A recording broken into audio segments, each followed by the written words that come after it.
Άλλη μια νέα παραλαβή σε ψυγειοκαταψύχτες αυτοκινήτου φορτηγού 12-24V και 220 με τον ειδικό αντάπτορα.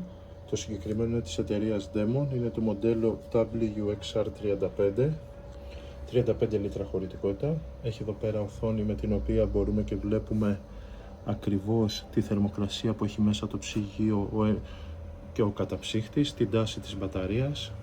Το ψυγείο είναι δίχωρο όπως μπορείτε να δείτε. Μπορούμε να κάνουμε είτε τον από εδώ χώρο ψυγείο είτε καταψύχτη και τον από εδώ πάλι ψυγείο καταψύχτη. Το χωρίζουμε όπως θέλουμε εμείς κανονικά. Η ποιότητά του είναι αλουμινίου, όπως το βλέπετε εδώ. Είναι πάρα πολύ στιβαρή κατασκευή με πολύ καλή κοιμόνωση και δείτε και εδώ τις πόρτες έχουν σύστημα soft close. Όσο δυνατά και να τις σπρώξουμε, η πόρτα κατεβαίνει σιγά σιγά ώστε να μην δημιουργείται πρόβλημα. Το ξαναβλέπετε και εδώ, την αφήνω απότομα και κλείνει και σφραγίζει κανονικά. Είναι με πραγματικό συμπιεστή, φαίνεται κιόλας από εδώ πέρα μέσα. Άριστη ποιότητα κατασκευής, ένα φοβερό ψυγείο.